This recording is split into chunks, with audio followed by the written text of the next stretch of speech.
10th of 2020. Mark Robinson and Larry Williams and my best friend in the whole world, Mr. Dwayne White. And we're doing a really important interview to find out more about the history of Larry. If you could tell me a little about yourself, Larry, like where you're from and how you got into music, but we can start with just that if you like. Yeah, I'm going to show a little bit of me first. This is me. So, you can start now. Okay.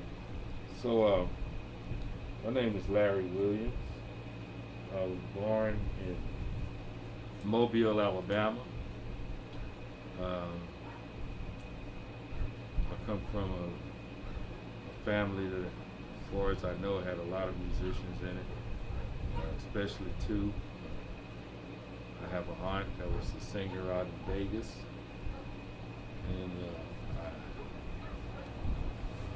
my father wanted to be a musician. I always had a guitar with him, and never did learn how to play it. And they say that's why I started playing, because of that. Well, you ended up playing guitar, but as you got into music, who were some of the people that got you interested in music, other than your father? Well, you mentioned guitar, so let me go back a step, because guitar was not my first instrument. Right, exactly. And my first instrument was trumpet. I must have been about 7 years old, and I was watching a movie on black and white television with Sammy Davis Jr. entitled A Man and His Horn. I liked the movie so much because within the movie he showed me how a trumpet sounded, and I liked it. So my parents bought me one, and I started learning how to play it, and that was my first instrument. Guitar came second. Junior high school. In junior high school band, I played trumpet. Right. So when did you start playing guitar? How old were you? 9. 9. Wow, that was junior high. Oh, that's elementary still.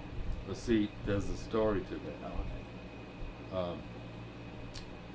I was involved in an accident.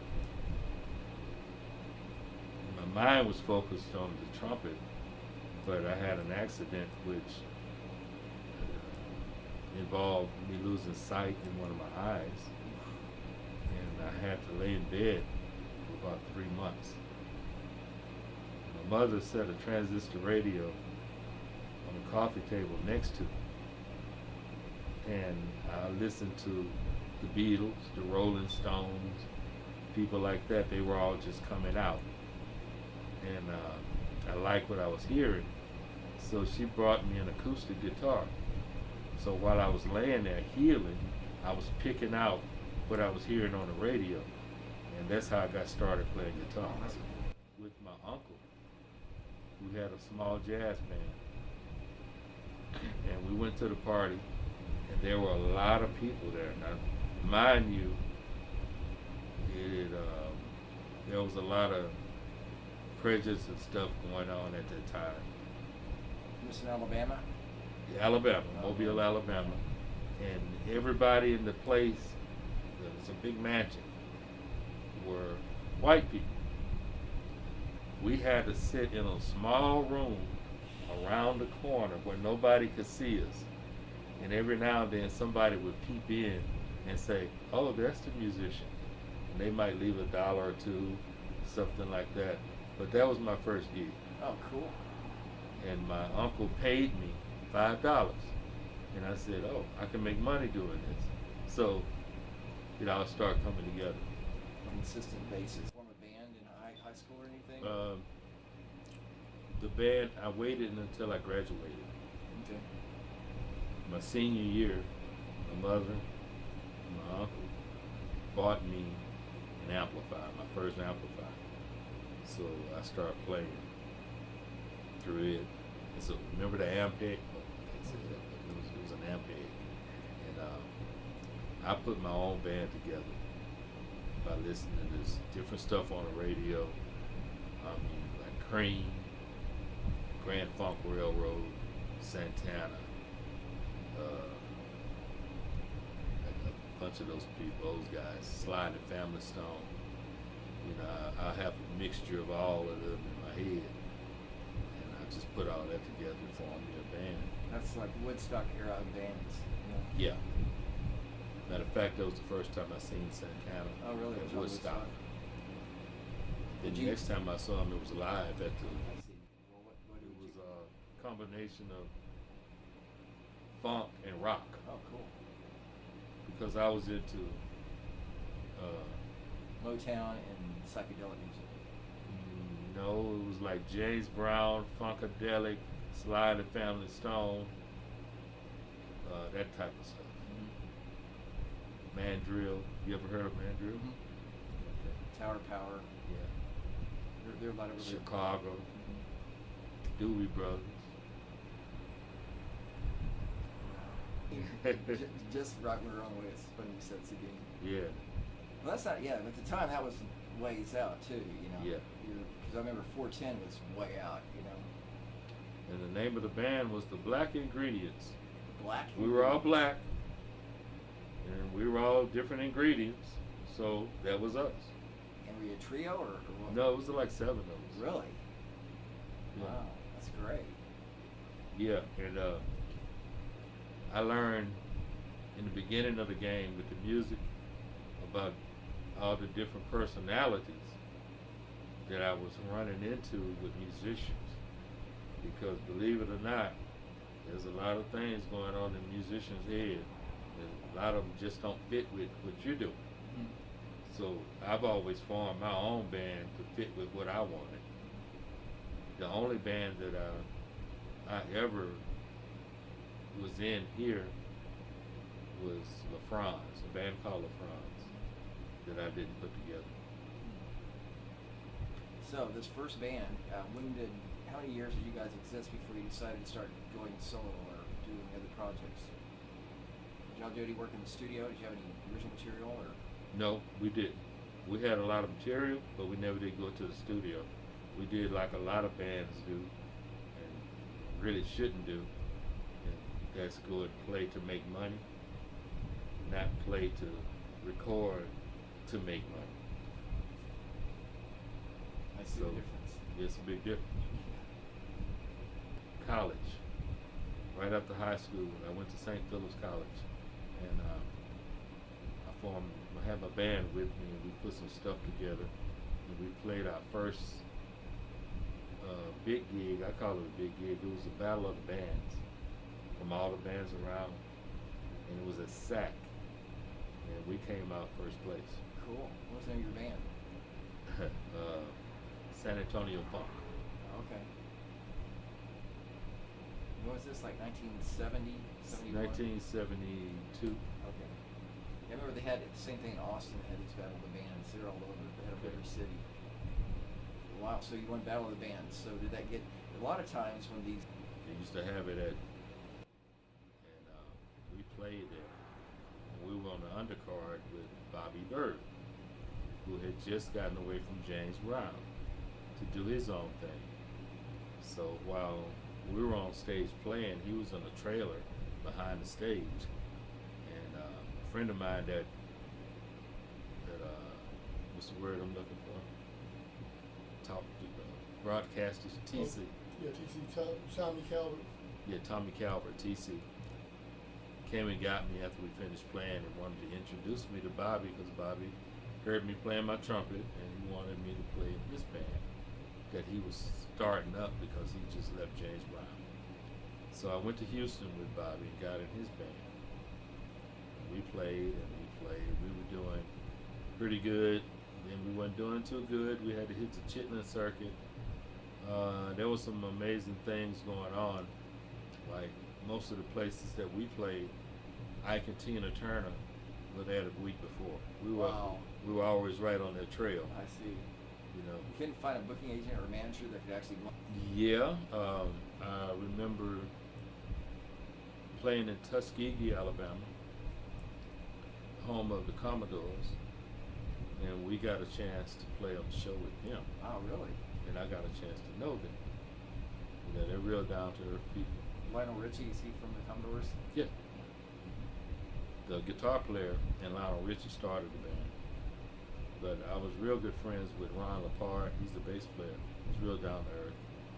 You know, Walter Orange, the drummer. Cool. But That's awesome. the closer it got, we can read on the front Ohio players. So that was Ohio players, and here we are.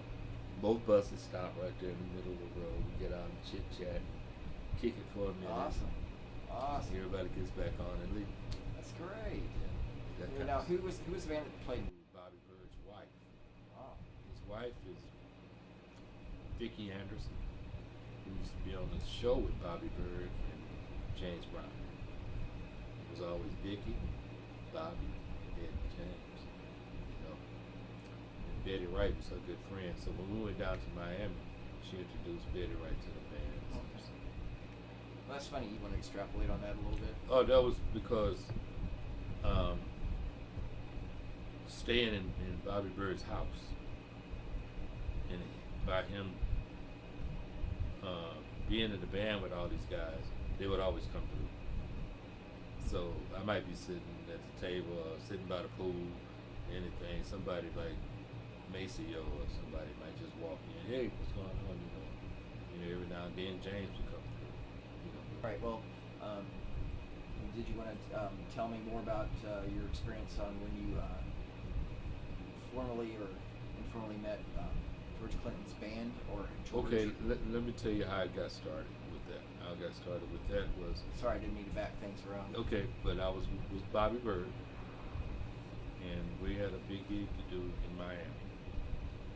And our bass player was taken by Buddy Miles.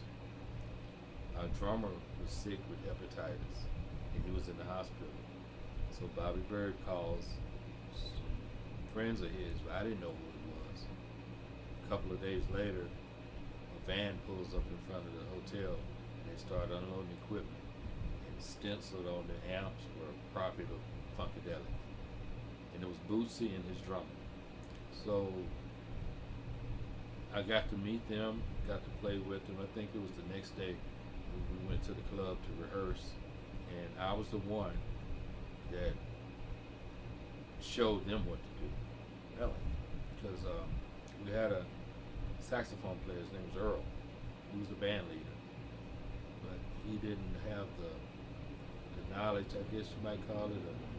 You know, the drummer might need something here, you know, and he wouldn't know how to tell him to do it. Bootsy might need to slide or do it instead of something else. You knew how to talk because you played horns. Yeah, so I was telling them what to do. I instructed them when we made it through the show. You know, and by doing that, I became good friends with them. Oh, awesome. And that's how I got to get into the other thing with the Parliaments and all them. Yeah. Ah. So that was the beginning of your stepping stone. Yeah. Okay. Cool. So, can you talk about the next thing that happened with Parliament and people that you Well, worked with? I ended up leaving off the road with Bobby because of personal problems, and ended up not being able to get back out there. But didn't you do that single on the Chocolate City album? Say it again? That single you played trumpet on the Chocolate City album? No, I didn't play trumpet. I didn't play trumpet on that. What it was the song was called Together, and it was recorded by Bootsy and Frank, Gary, Mudbone, and all those guys, you know. But I had another version of it Okay. that I interjected in when I heard it, because Bootsy gave me in those days you didn't have cassettes for demos. Right. It's a 45.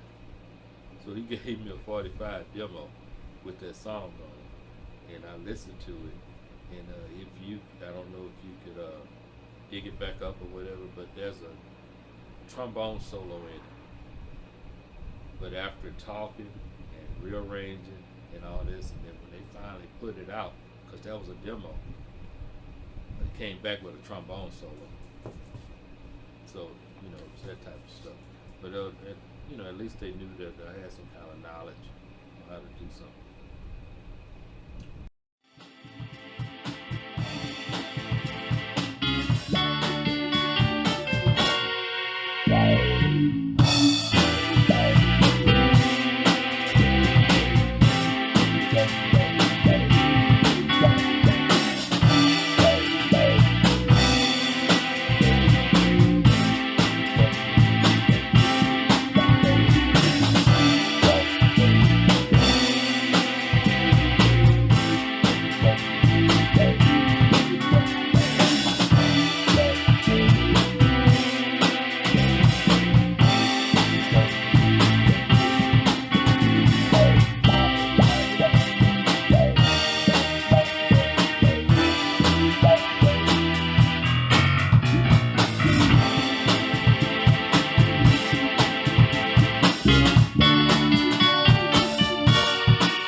basically, it's just a little stuff that we need to clean up. That's all. They should.